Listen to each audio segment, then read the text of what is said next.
Good morning student. आज हम आपको बसंत पुस्तक के अंतर्गत पाठ घोर और बरखा समझाना चाहेंगे। इस पाठ में लेखिका मीराबाई है। मीराबाई कहा जाता है भगवान श्री कृष्ण की बहुत बड़ी भक्त थी। उन्होंने श्री कृष्ण को देखा नहीं था, बल्कि सिर्फ सुना था कि श्री कृष्ण इस तरह के थे और बचपन से ही उन्हें भगवान श्री कृष्ण से बहुत प्रेम था। कहा जाता है वो मेड़ता चित्तौड़गढ़ की ही रहने वाली थी। वहां पर उन्होंने भगवान श्री कृष्ण के बारे में लोगों से सुना था। उनके गुरु थे, उन्होंने बताया था। तब से वो भगवान श्री कृष्ण की बहुत बड़ी भक्त थी। बचपन में ही श्री कृष्ण की मूर्ति को अपने साथ में रखती थी।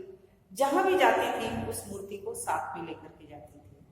उनके गुरु ने उन्हें श्री कृष्ण की उन लीलाओं के बारे में बताया, उनके उस महत्व के बारे में बताया, जिससे मीराबाई इतनी प्रभावित हुई कि वो श्री कृष्ण को ही अपना सब कुछ मान चुकी थी। ये भी कहा जाता है कि मीराबाई बहुत अधिक पढ़ी लिखी नहीं थी।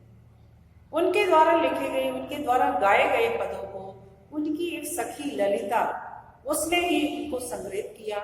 वो अक्सर श्री कृष्ण के धुन में मगन रहती थी। उनके पदों को या जो उनको मन में आता था श्री कृष्ण के लिए कहना है, उसको वो गाया करती थी। उसको उनकी सखी ललिता ने संग्रहित करके एक काव्य बनाया है।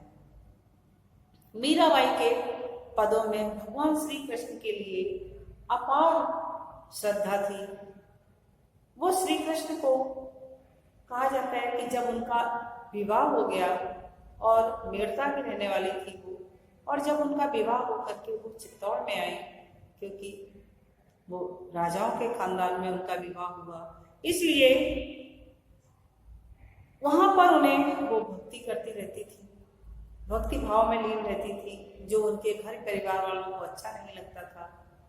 लेकिन साथ ही साथ थोड़े समय बाद कहा जाता है कि एक युद्ध में जाने के कारण उनके पति जो थे उनकी मृत्यु हो जाती है।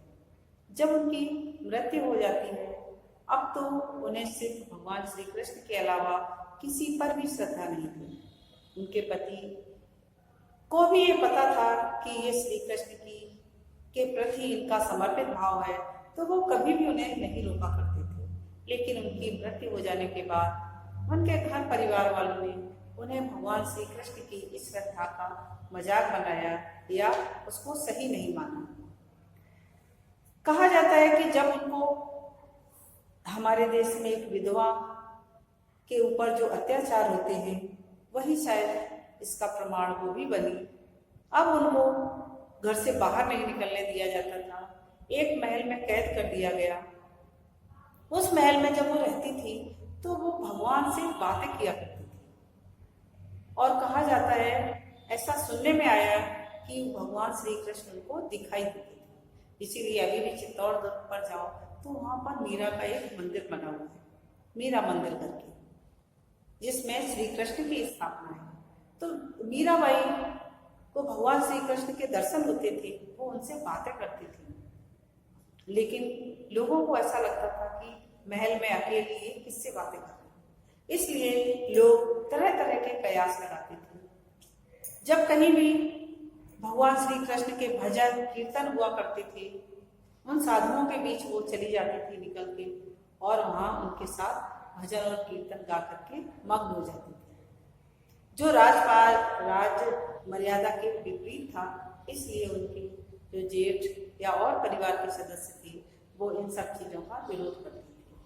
जब उनके ऊपर चित्तौड़ में बहुत अधिक बंदिश लगाई जाने लगी, अर्थात यहाँ नहीं जाना, ये नहीं करना, वो नहीं करना, इस तरह से करके जब बहुत अधिक बंदिश लगाई जाने लगी उनके ऊपर, तो वो अपने मायके मेड़ता चली गई। लेकिन कहा जाता है कि हमारा समाज इस तरह का है, क्योंकि वो विधवा हो चुकी थी, इसलिए उनको कोई भी मान्य नहीं करता है।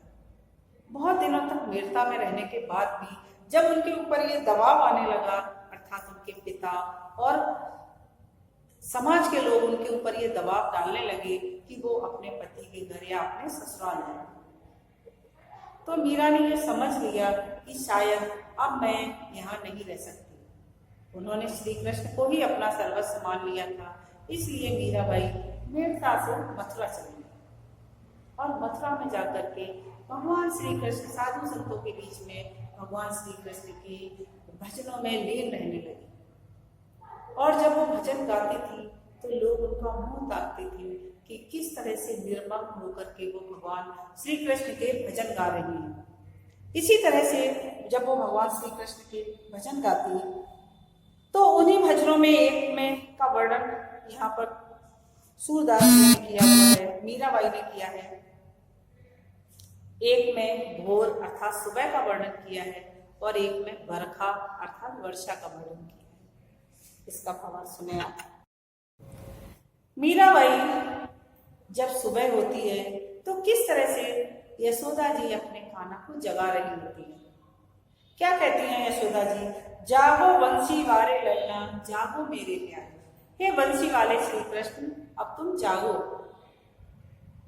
जागो मेरे प्यारे, हे मेरे प्यारे लाडले, जागो। इसीलिए कहा जाता है कि मथुरा में भगवान श्री कृष्ण को कान्हा, कन्हैया इस तरह से प्यार भरे नामों से पुकारा जाता है और आज भी उनको इसी नाम से पुकारते हैं। तो यशोदा जी श्री कृष्ण से कह रही कि हे श्री कृष्ण, हे बंसी वाले लाल, जागो, सुबह हो गई है, जागो। रजनी बीती भोर भयो है, घर घर खुले की बारी। रजनी माने रात, रात बीत गई है, भोर भयो सुबह हो गई है, घर घर खुले की बारी और प्रत्येक घरों के दरवाजे खुल गए हैं। हे श्री कृष्ण, हे मेरे लाल, अब जागो क्योंकि रात बीत गई है, सुबह हो गई है और घरों के दरवाजे खुल गए हैं। कहा जाता है कि मथुरा में गोकुल में सुबह दरवाजे खोल दिए जाते थे और रात होने पर बंद होती थी। वहां पर किसी भी तरह का कोई भी डर नहीं था।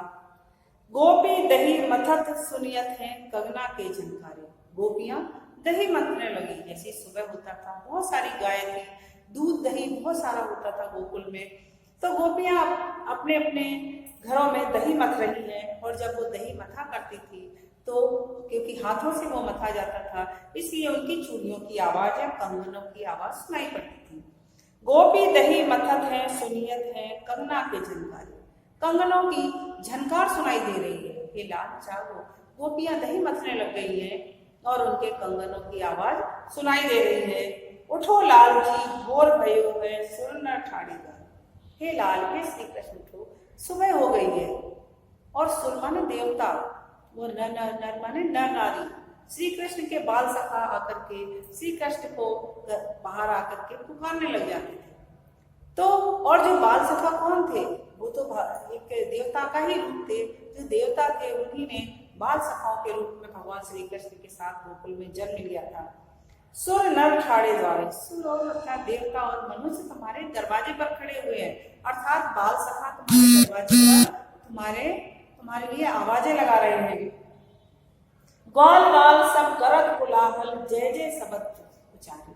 सभी ग्वाल बाल मिलकर के कोलाहल कर रहे हैं। कोलाहल करने का मतलब है बच्चे जहां भी इकट्ठे होंगे तो बातें करेंगे, और इसी तरह से वो इकट्ठे हुए हैं और बाहर कोलाहल कर रहे हैं, जय जय शब्द उचारे, और तुम्हारी जयकार कर रहे हैं। इसलिए लाल, जागो और देखो कि तुम्हारे मित्र तुमसे मिलने आए हैं।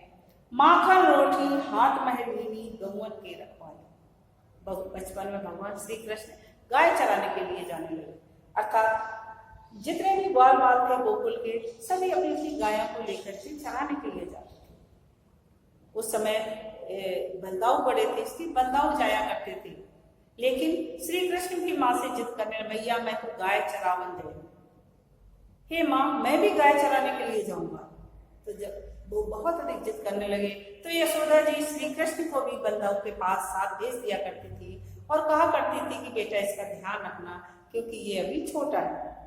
लेकिन वो जाया करते थे और जा करके है और उन्हीं ग्वाल बालों गायें चरती रहती थी और सभी ग्वाल बाल मिल करके वहां खेलते थे। इसलिए वो क्योंकि सभी उनके साथी चले जाते थे गाय चराने, अब श्री कृष्ण किसके साथ खेलें, इसलिए वो भी गाय चराने के लिए जाते थे। तो यशोदा जी उनको माखन रोटी हाथ मानी, माखन एक लोटे में भर देती थी और रोटी देती थी उनको। और जब उन्हें भूख लगे, जिस तरह से आप लोग टिफिन लेकर के आते हो, आपकी मम्मी आपको टिफिन देती है कि बेटा स्कूल जा रहे हो तो भूख लगे तो खा लेना, उसी तरह से उस समय माखन और रोटी यशोदा जी देती थी है। और श्री कृष्ण उनको लेकर के जाते और गाय थी उनकी रखवाली किया करते थे। मीरा के प्रभु गिरधर नांगर सरल आई को था। मीराबाई कहती हैं कि मेरे तो प्रभु गिरधर गोपाल हैं और इसके मेरो तो गिरधर गोपाल दूसरो न कोई रे, जाके सिर मोर मुकुट मेरो पति सुई रे। मीराबाई कहती थी मेरे तो गिरधर गोपाल ही हैं अकेले, सरल आए होता है, अर्थात जो भी उनकी शरण में आता है वो उसका उद्धार कर देती है, चाहे कोई भी हो। यदि श्री कृष्ण की शरण में पहुंच जाता है तो श्री कृष्ण उसका उद्धार कर देते। मीरा को भी ऐसा विश्वास था, इसलिए वो कहते कि हम हमारे तो प्रभु गिरधर गोपाल ही है, या गिरधर गोपाल ही हमारे स्वामी हैं, और जो भी उनकी शरण में पहुंच जाता है वो उसका उद्धार कर देती हैं। इस तरह से श्री मीराबाई श्री कृष्ण का वर्णन करती हैं। धन्यवाद।